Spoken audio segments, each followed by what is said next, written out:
আল্লাহ তাআলা কিয়ামতের কঠিন ময়দানে যেদিন স্বামী স্ত্রীকে চিনবে না, স্ত্রী স্বামীকে দেখে পালিয়ে যাবে, বন্ধু বন্ধুরে চিনবে না, পীর সাহেব মুরিদরে চিনবে না, মুরিদ পীর সাহেবরে চিনবে না, দলের কর্মী তার নেতারে চিনবে না, নেতা তার কর্মীরে চিনবে না, বন্ধু বন্ধুরে দেখে পালাবে। এই কঠিন মুহূর্তে সূর্যটা মাথার কাছে চলে আসবে, জমিনটা তামার জমিন হবে, আজকের জমিনের মতো নয়। মানুষ ঘর্মাক্ত, ক্লান্ত, শ্রান্ত মাথার মগজগুলো কানের ছিদ্র আর নাকের ছিদ্র দিয়ে বেয়ে বেয়ে পড়বে। বিশ্বনবী ফরমান, কিয়ামতের ওই কঠিন ময়দানে 7 শ্রেণীর ব্যক্তিকে রব্বুল আলামিন তার আরশের নিচে ছায়া দিবেন। তার মধ্যে প্রথম শ্রেণীর ব্যক্তি হলো ইমামুন আদিল, যে ইনসাফের সাথে বিচার করে, যে জাস্টিস সমাজে সার্ভ করে, যে সুশাসন নিশ্চিত করে, ওই ইমামুন আদিল। আদিল শব্দটা বুঝছেন না? ইন্নাল্লাহা ইয়া'মুরু বিল আদল, পাইছেন? আদিল। 7 শ্রেণীর ব্যক্তিকে আল্লাহ তাআলা সুশীতল আরশের নিচে ছায়া দিবেন, যেদিন তার দেয়া ছায়া ছাড়া কোনো ছায়া থাকবে না। এর প্রথম হচ্ছে ইমামুন আদিল, ন্যায়পরায়ণ শাসক। চিল্লায় বলেন সুবহানাল্লাহ। আবার বিশ্বনবী বললেন, ইন্নাল মুকসিতিনা ইনদাল্লাহি আলা মানাবির মিন নূর আন ইয়ামিনির রহমান। কিয়ামতের দিন যারা ন্যায় পরায়ণ হিসেবে আল্লাহর সামনে দাঁড়াবে, কিয়ামতের দিন রব্বুল আলামিন তার আরশের ডান দিকে ওই ন্যায় পরায়ণ লোকদের জন্য আরশের ডান দিকে একটা নূরের মিম্বারে তাদেরকে বসার সুযোগ করে দিবে। আল্লাহর আরশের ডান দিকে ন্যায় পরায়ণ লোকদের জন্য আল্লাহ তাআলা নূরের মিম্বার বানাবে। 4টে কেন কথা মনে করেছেন? আল আদাল, জাস্টিস। ইন্নাল্লাহা ইয়া'মুরু বিল আদল। আল্লাহ তাআলা এই আদালতের নির্দেশনা দেন, সুবিচার, সুশাসন। প্রিয় ভাইয়েরা, এটা আমরা বাংলাদেশে চাই কি চাই না? এই যে অরাজকতা, এই যে অন্যায়, এই যে জুলুম, এই যে ইনকনসিস্টেন্সি সমাজের অসঙ্গতির প্রধান কারণ জাস্টিস নাই, সুবিচার নাই, সুশাসন নাই। শেষবারের মতো আওয়াজ করে বলেন তো, আমরা বাংলাদেশে আদল চাই কি চাই না? তাহলে প্রথম নির্দেশনা শেষ, আল্লাহ তাআলা তোমাদেরকে আদলের আদেশ দেন। এরপর আল্লাহ বললেন, আমি তোমাদেরকে ইহসানের আদেশ দেই। ইন্নাল্লাহা ইয়া'মুরু বিল আদলি ওয়াল ইহসান। আমি তোমাদেরকে যেমনি আদলের নির্দেশনা দেই, তেমনি ভাবে তোমাদেরকে ইহসানের নির্দেশনা দেই। ইহসান, আওয়াজ করে সবাই বলেন তো ইহসান। ইহসান মানে কারো প্রতি সফট হার্টেড হওয়া, মহানুভব হওয়া, অনুগ্রহ পরায়ণ হওয়া, অনুগ্রহশীল হওয়া, একে অপরের প্রতি দয়াদ্র হওয়া। একে অপরের প্রতি দয়াদ্র, অনুগ্রহশীল হওয়া ছাড়া মানবিক সমাজ কশিন কালেও গঠন করা সম্ভব না। প্রিয় ভাইয়েরা, সুন্দর আচরণ দিয়ে, ইহসান দিয়ে যা জয় করা যায়, নরম আচরণ দিয়ে যেটা অর্জন করা যায়, কঠোরতা দিয়ে সেটা পারা যায় না। বিষ্ণু ঈসা ইসলাম ইহসান দিয়ে, কোমল আচরণ দিয়ে, তার অনুগ্রহ দিয়ে তিনি অনেক কাফিরের হৃদয়কে জয় করে ফেলেছেন। সাইয়েদনা সুমামা ইবনে উসাল রাদিয়াল্লাহু তাআলা আনহুর কথা মনে পড়ে যায়। তিনি ছিলেন ইয়ামামার বাদশা। মদিনাতে বিশ্বনবীকে হত্যা করার নিয়তে এসেছিলেন, গোপনে গোপনে বিশ্বনবীকে হত্যা করে আবার ইয়ামামাতে তিনি ফিরে যাবেন। কিন্তু কি অবাক করা কাণ্ড, হত্যা করতে পারে নাই, সাহাবাদের হাতে তিনি ধরা পড়ে গেলেন। সাইয়েদনা সুমামা ইবনে উসাল রাদিয়াল্লাহু তাআলা আনহু হত্যার নিয়তে আসলেন, কিন্তু হত্যা করতে পারলেন না। সাহাবারা ওনাকে ধরে ফেললেন, ধরে মসজিদে নববীর পিলারের মধ্যে বেঁধে রাখলেন। সুমামা ইবনে উসাল, সিরাত থেকে শুনে, সিরাত থেকে শোনাচ্ছি, রাদিয়াল্লাহু তাআলা আনহু ইয়ামামার অধিপতি ছিলেন।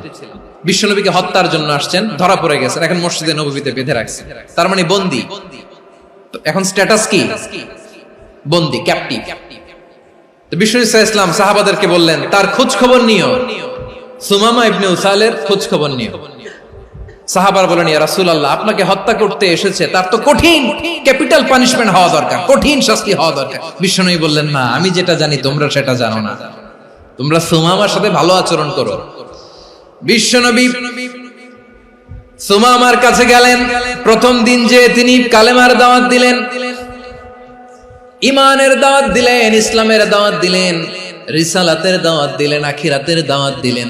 পরের দিন যে বিশ্বনবী সালাতের দাওয়াত দিলেন, যাকাতের দাওয়াত দিলেন, ইসলাম কি, কিভাবে, কেমন করে পালন করতে হয় চমৎকার আর্টিকুলেট করতে শুরু করলেন।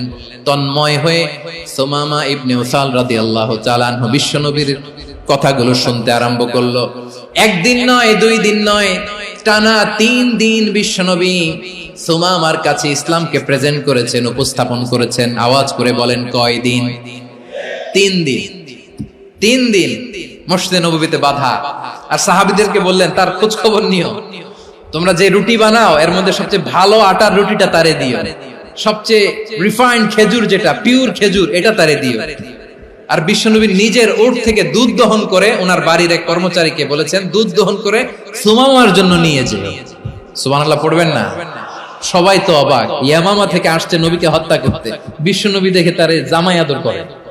একদিন নয়, 2 দিন নয়, টানা 3 দিন বিশ্বনবী এভাবে সুমামার কাছে যেয়ে ইসলামকে প্রেজেন্ট করতে আরম্ভ করলেন, ইসলামকে উপস্থাপন করতে শুরু করলেন।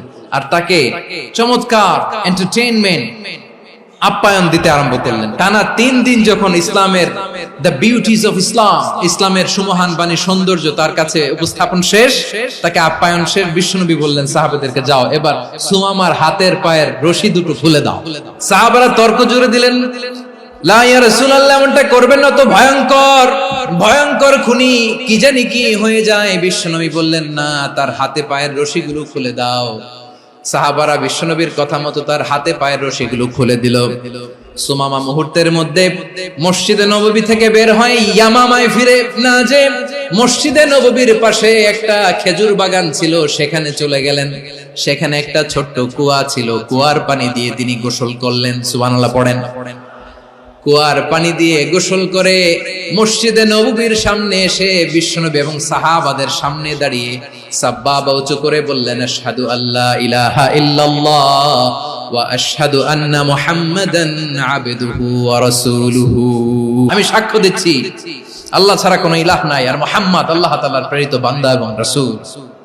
প্রিয় ভাইরা, ইহসান দিয়ে যা জয় করা যায়, কঠোরতা দিয়ে সেটা কঠিনকালেও জয় করা যায় না। আওয়াজ করে বলেন, ঠিক কি না? এবার সুমামা দাঁড়িয়ে বলে, ওগো নবী, আমি তো কালিমা পড়ে মুসলমান হয়ে গেলাম, এবার শোনেন, এই মুহূর্তের আগে আপনার চেহারার চাইতে নিকৃষ্ট কোনো চেহারা আমার কাছে ছিল না, কিন্তু শাহাদা পাঠ করার পরে আপনার চেহারার চাইতে উত্তম শ্রেষ্ঠ কোনো চেহারা আমার কাছে আর নাই। ও নবী, আজকের দিনের আগে ইসলাম ধর্মের চেয়ে নিকৃষ্ট অপছন্দনীয় কোনো ধর্ম আমার কাছে ছিল না, কিন্তু এই মুহূর্ত থেকে ইসলামের চেয়ে সেরা শ্রেষ্ঠ পছন্দনীয় কোনো ধর্ম আমার কাছে নাই। নবী গো, আজকের দিনের আগে মদিনার চাইতে অপছন্দনীয় নিকৃষ্ট কোনো শহর আমার কাছে ছিল না, কিন্তু এই মুহূর্তের পর থেকে মদিনার চাইতে কোনো শ্রেষ্ঠ শহর আমার জানা নাই। সে ছিল গমের বড় ডিলার, গম বেচতো। কি বেচতো? তার গম কিনে মক্কার লোকেরা রুটি খাইতো। সে ঘোষণা দিল, আজকে থেকে মক্কাবাসীদের জন্য সব গম আমি হারাম করে দিলাম, মক্কাবাসী এখন না খেয়ে মরে। সুবহানাল্লাহ পড়বেন না? মক্কাবাসী বিশ্বনবীর কাছে আসলেন, এসে বললেন, মুহাম্মদ, আমরা তো তোমার ভাই, তোমার চাচা, তোমার ভাতিজা, তোমার আত্মীয়, তুমি সুমামারে বলো সে যেন আবার গমের সাপ্লাই মক্কার জন্য অনুমতি দিয়ে দেয়। বিশ্বনবীর অনুমতি ক্রমে সুমামা আবার মক্কাতে গম পাঠাতে শুরু করলো। পড়েন সুবহানাল্লাহ। ইহসান, ইহসান দিয়ে আপনি যেটা জয় করতে পারবেন, you can win the heart of your enemies. ইহসান দিয়ে আপনি আপনার শত্রুর হৃদয়কে জয় করতে পারবেন। এজন্য আল্লাহ বললেন, ওয়া আনফিকু ফি সাবিলিল্লাহি ওয়া লা তুলকু বিআইদিকুম ইলাত তাহলুকা ওয়া আহসিনু ইন্নাল্লাহা ইউহিব্বুল মুহসিনিন।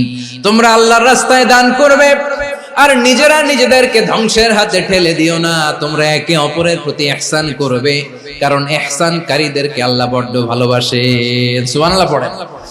আবার সূরা রহমানে আল্লাহ বললেন, হাল জাযাউল ইহসানি ইল্লাল ইহসান فبأي آلاء সবাই পড়েন فبأي آلاء ربكما تكذبان ইহসানের প্রতিদান হিসেবে ইহসানি হয়। বিশ্বনবী সুমামার প্রতি যেমন ইহসান করেছেন, সুমামাও ঠিক তেমন ইহসান ফিরিয়ে দিয়েছে। ঠিক কিনা বলেন? তাহলে এক নম্বরে হচ্ছে আদল, ন্যায় বিচার। দুই নম্বরে সবাই বলেন ইহসান, সদাচরণ। ইহসান দুই ধরনের প্রিয় ভাইরা, ইহসান ফিল ইবাদা, ইহসান ফিল মুআমালা। ইহসান ফিল ইবাদা হচ্ছে একাগ্র অনুভবে ইবাদতে ডুব দেওয়া, এর নাম ইবাদতের ইহসান। সুবহানাল্লাহ পড়ুন। বিশ্বনবী বলেন ইহসান মানে কি জানো নাকি? হাদিসে জিবরিলে সাইয়েদনা জিবরিল আলাইহিস সালাম বিশ্বনবীকে বললেন আখবিরনি আনিল ইহসান। নবী আমাদেরকে বলেন ইহসান মানে কি? বিশ্বনবী বললেন আনতা আবুদাল্লাহা কাআন্নাকা তারাহু ফাইন লাম তাকুন তারাহু ফাইন্নাহু ইয়ারাক। ইহসান মানে হলো এমন ভাবে তুমি আল্লাহর সামনে নিজেকে উজাড় করে ইবাদত করবে, তুমি ভাববে তুমি আল্লাহকে দেখতে পাচ্ছ। আর এটা যদি ভাবা তোমার জন্য কঠিন হয়ে যায়, অন্তত এতটুকু তুমি ভাববা যে আল্লাহ তোমাকে দেখতে পাচ্ছেন। ঠিক কিনা বলেন? ও আমার বীর চট্টলার ভাইয়েরা, কেউ যেটা দেখে না সেটা দেখে কে? এই বিশ্বাস হৃদয়ের মধ্যে আছে? নামাজে যখন দাঁড়ান এই ফিলিংসটা আনা যাবে? এসা পর্যন্ত যে আমরা হায়াত পাবো কোনো গ্যারান্টি আছে? সবাই আওয়াজ করে বলেন গ্যারান্টি আছে? গ্যারান্টি নাই। এজন্য বিষ্ণু ইসলাম বলেছে এমন ভাবে নামাজে দাঁড়াও, ইবাদত করো, মনে করো হতে পারে এটাই আমার জীবনের শেষ নামাজ। পারফর্ম দ্য সালাহ as if this is your last and final prayer. এমন ভাবে সালাতে দাঁড়াও, ভাবো হতে পারে এটাই তোমার জীবনের শেষ নামাজ। এমন ভাবে নামাজে দাঁড়াও, ভাবো এটাই শেষ নামাজ। তাহলে নামাজে একাগ্রতা বাড়ায় দিবে কে? ফলে ইবাদতের ইহসান আমাদের অর্জিত হবে। আর মুআমালাতে ইহসান হলো, বিশ্বনবী বলেন ইন্নাল্লাহা তাবারাকা ওয়া তাআলা كتب الإحسان على كل شيء فإذا قتلتم فأحسنوا القتلة وإذا ذبحتم فأحسنوا الذبح وليحد أحدكم شفرته وليرح ذبيحته। ইহসান দুই ধরনের, আওয়াজ করে বলতে হবে কয় ধরনের? একটা হচ্ছে ইহসান ফিল ইবাদা, ইবাদতে ইহসান। ইবাদতে ইহসান কি? একাগ্র অনুভব দিয়ে ইবাদত করা, মন প্রাণ দিয়ে ইবাদত করা। আর মুআমালাতে ইহসান কি?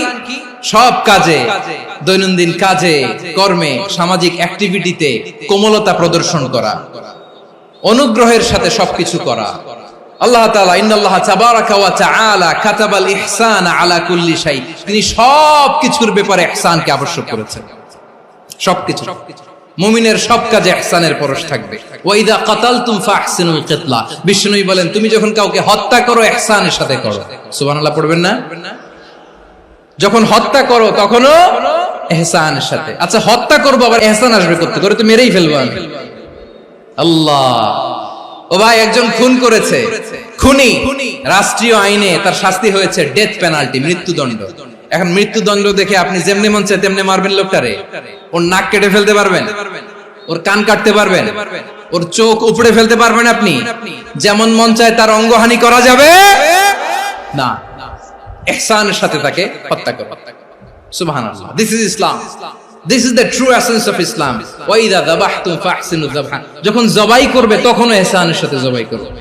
করব জবাই, ওইখানেও নাকি ইহসান।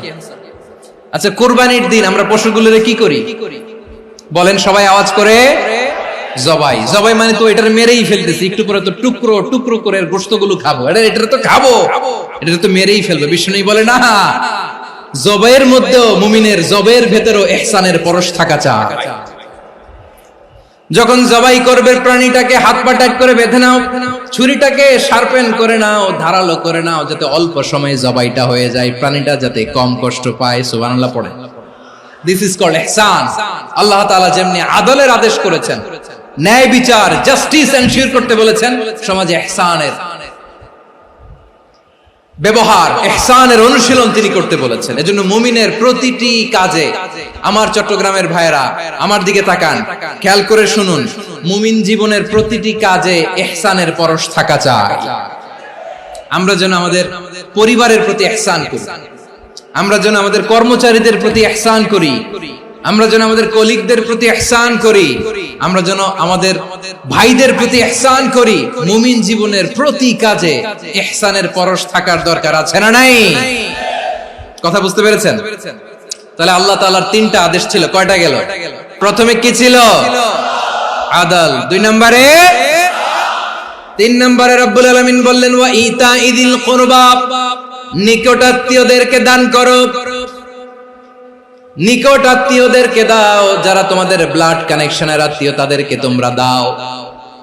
এখানে জেনারেলি বললেন দাও, কি দিব সেটা তিনি এখানে বলেন নাই, সেটা তিনি সূরাতুল ইসরার মধ্যে বলেছেন। আল্লাহ বলেন ওয়া আতিযাল কুরবা হাক্কাহ, নিকটাত্মীয়দেরকে তাদের অধিকার, তাদের প্রাপ্য তোমরা বুঝিয়ে দাও। দেখেন, একটা শান্তির সমাজ, একটা সমৃদ্ধ সমাজ, একটা মানবিক সমাজ গঠনের জন্য আল্লাহ তাআলা বেশি না, মাত্র 3টা অর্ডার, 3টা ভার্ডিক্ট তিনি জারি করেছেন। 1 নাম্বার সুশাসন, ন্যায় বিচার। 2 নাম্বার ইহসান। 3 নাম্বার নিকটাত্মীয়, যারা কাছে তোমার ভেরি ক্লোজ রিলেশনশিপে আছে তাদেরকে দাও। দাও, দিলে বাড়িয়ে দেয় কে? অনেকে দিতে চায় না, কৃপণতা করে।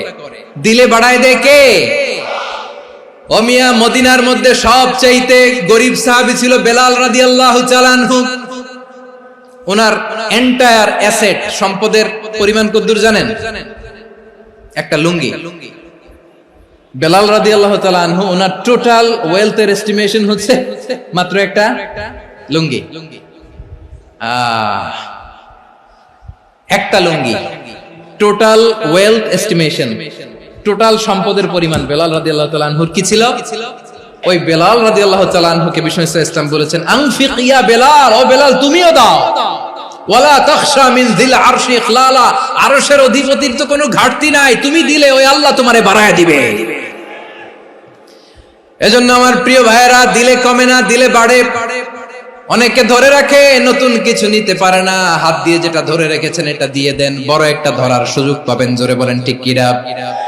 রব্বুল আলামিন বললেন 3 নাম্বার আদেশ হলো তোমাদের প্রতি সমাজটারে কেমন করে মানবিক সমাজ, সুন্দর সমাজ গড়বা। 3 নাম্বার আদেশ হলো ওয়া আতিদাল কুরবা হাক্কা, নিকটাত্মীয়দেরকে তাদের প্রাপ্য বুঝিয়ে দাও। এই নিকটাত্মীয়দেরকে তাদের অধিকার বুঝিয়ে দেওয়া, প্রাপ্য বুঝিয়ে দেওয়াতে আমাদের গাফলতি আছে না নাই? অনেকে দেখবেন অনেক আল্লাহওয়ালা তাহাজ্জুদ গুজার, সেজদা দিতে দিতে কপালে কালো দাগ ফেলে দিছে, সে তার বোনের হকটা আদায় করে নাই, আছে না নাই? অনেক বড় হাজী সাহেব, বিশাল লম্বা দাড়ি, ছেলেরে সব দিয়ে দিছে, মেয়েরে কিছু দেয় নাই, মেয়ের হক আদায় করে নাই, আছে না নাই? এই হাজী সাহেবেরা, এই আল্লাহওয়ালারা কিয়ামতের ময়দানে আটকে যাবে। আপনি অন্যের অধিকার নষ্ট করেছেন, তাদের রাইটস কে ভায়োলেট করেছেন। এজন্য আল্লাহ তাআলা বলেন, কারো অধিকার যদি কেউ নষ্ট করে, ওই সমাজটা মানবিক সমাজ কঠিন কালেও হতে পারে না। এজন্য 3 নম্বর আল্লাহ বললেন ওয়া ইতাইদিল কুরবা, নিকটাত্মীয়দেরকে দাও। কি দিবা? তাদের অধিকার দিয়ে দাও। বোনের অধিকার বুঝিয়ে দাও, মেয়ের অধিকার বুঝিয়ে দাও, ফুফুর অধিকার বুঝিয়ে দাও। দেখবেন অনেক মায়েরা ছেলের পাতে মুরগির রান দেয়, মেয়ের পাতে দেয় মুরগির ঠ্যাং। তো মেয়ের কি মুরগির রান খেতে মনে চায় না? মনে চায় না? এমনটা করা যাবে না। নিকটাত্মীয়দেরকে অধিকার দিয়ে দাও, নিকটাত্মীয়ের সাথে সুসম্পর্ক রাখো। আদেশটা কার? এজন্য প্রিয় ভাইয়েরা, জীবনে যদি বারাকা অর্জন করতে চান, নিকটাত্মীয়দের সাথে সুসম্পর্ক রাখতে হবে, তাদের জন্য উপহার পাঠাতে হবে। বিশ্বনবী বলেন লা ইয়াদখুলুল জান্নাতা কাতে, যে ব্যক্তি আত্মীয়তার সম্পর্ককে ছিন্ন করে দেয়, সে কঠিন কালেও আল্লাহর জান্নাতে ঢুকবে না। আপনি কি এটারে সহজ হাদিস মনে করছেন? এটা সহজ কথা? আপনি ভাবছেন আপনার নামাজ আপনারে বাঁচাতে পারবে, আপনার রোজা বাঁচাতে পারবে, আপনার তাহাজ্জুদ আপনারে বাঁচাতে পারবে? অধিকার নষ্ট করলে কিছুই আপনারে বাঁচাতে পারবে না। এজন্য নিকট আত্মীয়দেরকে দিতে হবে বেশি বেশি। বিশ্বনবী বলেন ইন্না সাদাকাতা আলাল মিসকিনি সাদাকা ওয়া আলা যির রাহিমি ইসনাতান সাদাকাতুন ওয়া সিলা। মিসকিন রে দান করলে শুধু দানের সওয়াব হয়, নিকট আত্মীয়কে দান করলে 2টার সওয়াব হয়, সাদাকার সওয়াব হয়, আবার আত্মীয়তার বন্ধন অটুট রাখার সওয়াব হয়ে যায়। আবার বিশ্বনবী বললেন মান সাররাহু আইয়ুবসাতা লাহু ফি রিজকিহি ওয়া ইনসালাহু ফি আসারিহি ফালইয়াসিল রাহিমা। যে ব্যক্তি তার রিজিকের প্রশস্ততা চায় আর হায়াতে বরকত চায়, সে যেন তার আত্মীয়ের সাথে সুসম্পর্ক রাখে। আমার প্রিয় চট্টলার ভাইয়েরা, আমাদের রিজিক বাড়ুক, এটা আমরা চাই কি চাই না? সবাই চান? হ্যাঁ, আমাদের রিজিকে প্রশস্ততা আসুক, চাই কি চাই না? আমাদের হায়াতে বরকত আসুক, আমরা চাই কি চাই না? এই দুইটা যদি চান তাহলে নিকটাত্মীয়দের সাথে সুসম্পর্ক রাখবেন। পারবেন? তাহলে সমাজটারে মানবিক সমাজ বানায় দিবে কে? তিনটা আদেশ চলে গেল। 1 নম্বরে কি ছিল? 2 নম্বরে, 3 নম্বরে নিকটাত্মীয়দেরকে দান। আল্লাহ তাআলা তিনটা জিনিসের যেমনি আদেশ করেছেন, অনুরূপভাবে তিনটা বিষয় তিনি বারণ করেছেন, নিষেধ করেছেন, ওগুলোর কাছেও যাওয়া যাবে। রাব্বুল আলামিন বলেন, ওয়ায়ানহা আনিল ফাহশাই ওয়াল মুনকারি ওয়াল বাগি। আমি যেমনি তিনটি বিষয়ে আদেশ করলাম, অনুরূপভাবে তিনটি বিষয়ে বারণ করলাম, নিষেধ করলাম। আমার 1 নাম্বার নিষেধাজ্ঞা হলো অশ্লীলতার প্রতি। ফাহশা, ওয়ায়ানহা আনিল ফাহশা, আল্লাহ তাআলা অশ্লীলতাকে নিষেধ করেছেন। কোন জিনিসকে? সবাই বলুন, কোন জিনিসকে? যত ধরনের, যত টাইপের, যত ক্যাটাগরির অশ্লীলতা হতে পারে, সব অশ্লীলতাকে হারাম করেছেন কে? ফাহশা মানে কি? কথায়, কাজে, আচরণে, কমেন্ট, ফেসবুকের কমেন্টসে যত ধরনের নোংরামো আছে, যত ধরনের অশ্লীলতা আছে, এটাকে আরবিতে বলে ফাহশা। রাব্বুল আলামিন বলেন, কুল ইন্নামা حرم ربي الفواحش ما ظهر منها وما بطن। ও নবী, আপনি বলে দেন, আমার রব প্রকাশ্য, অপ্রকাশ্য, স্পষ্ট কিংবা অস্পষ্ট, দৃশ্যমান কিংবা অদৃশ্যমান সব অশ্লীলতাকে হারাম করেছেন। সব ধরনের অশ্লীলতা হারাম। আল্লাহ তাআলা আমাদেরকে অশ্লীলতা থেকে বাঁচান। এবার বলেন, আমাদের সমাজে অশ্লীলতা আছে না নাই? অশ্লীলতা নানা ভাবে, নানা নামে, নানা মোড়কে আমাদের সমাজে আছে না নাই? সংস্কৃতির নামে, ফ্যাশনের নামে, বিনোদনের নামে, উপন্যাসের নামে, কনসার্টের নামে অশ্লীলতা আছে না নাই? আপনি দেখেছেন কনসার্টগুলোর অবস্থা? আমাদের তরুণ তরুণীরা, আমাদের যুবক যুবতীরা, আমাদের জেনজিরা, কি অবস্থা ওইখানে? কনসার্টের নামে অশ্লীলতা আছে না নাই? ছেলে মেয়ে একে অপরকে জড়ায় ধরতেছে, একে অপরকে চুমু খাচ্ছে, প্রকাশ্যে, দিবালোকে, গণমানুষের সামনে। আল্লাহ তাআলা এই অশ্লীলতা থেকে আমাদেরকে বেঁচে থাকতে বলেছেন। রূপালী জগতের নামে অশ্লীলতা আছে না নাই? এই টার্মটা আপনারা জানেন না? রূপালী জগৎ কি জগৎ? আসলে কি রূপালী জগৎ না অন্ধকার জগৎ? আমার বোনেরা, আপনাদেরকে যে কি বলে তারা বুঝায়, রূপালী জগৎ শুনেই আপনি ভরকে যাবেন না।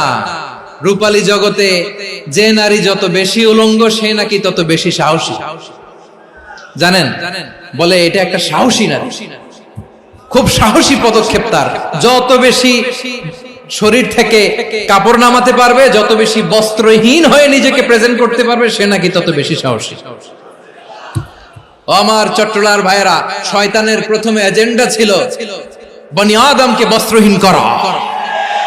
সে আদম এবং হাওয়া আলাইহিস সালামকে নিষিদ্ধ গাছের ফল খাইয়ে তাদেরকে বস্ত্রহীন করেছে। এই জামিনেও সে আমাদেরকে বস্ত্রহীন করতে চাইবে। এই রূপালী জগতের নামে তারা এটা করে। আমার প্রিয় বোনেরা, আপনি জানেন না আপনার দাম কত? ওরা আপনাদেরকে বিজ্ঞাপনের সস্তা পণ্য বানাতে চায়। ওরা আপনাদেরকে ওদের ভোগের লিপসার টুলস বানাতে চায়। ওরা আপনাদেরকে দিয়ে ওদের খায়েশ পূরণ করতে চায়। এটা আপনাদের জন্য মোটেও ডিগনিটি নয়, এটা আপনাদের জন্য সম্মান নয়। আপনার সম্মান শালীনতায়, আপনার সম্মান হেজাবে, আপনার সম্মান ভদ্রতায়, আপনার সম্মান আপনার ডিসেন্ট পোশাকে। পোশাক বলে দেয় এই নারীটা ভদ্র না অভদ্র। পোশাক বলে দেয় এই মেয়েটা কোন ঘরের মেয়ে। আপনি জানেন না? আপনারা সস্তা পণ্য বানায়, ভোগের পণ্য, বিলবোর্ডে আপনাকে উলঙ্গ করে উপস্থাপন করে। এই অশ্লীলতার সাথে ইসলামের কোন সম্পর্ক। এজন্য আল্লাহ বলেন, আমি অশ্লীলতাকে হারাম করেছি। অশ্লীলতাকে হারাম করার প্রথম কারণ হলো এর মাধ্যমে মানবতাকে অপমানিত করা হয়। কারণ মানুষের সম্মান মানুষের পোশাকে। মানুষ যখন পোশাকহীন হয়ে যায়, বস্ত্রহীন হয়ে যায়, তার সম্মান কমে যায়। ঠিক কিনা? অশ্লীলতাকে হারাম করার প্রথম কারণ হচ্ছে মানুষ মানুষকে অপমান করে। একটা নারী, সে তো সম্মানিত, নারী যে কত সম্মানিত নারীর এটা বুঝেই নাই। বিশ্বনবী বলেন, আর দুনিয়া কুল্লুহা মাতা ওয়া খায়রু মাতা'আদ দুনিয়া আল মারআতুস সালিহা। আমার বোনেরা, 5টা প্যান্ডেলে আপনারা এলইডিতে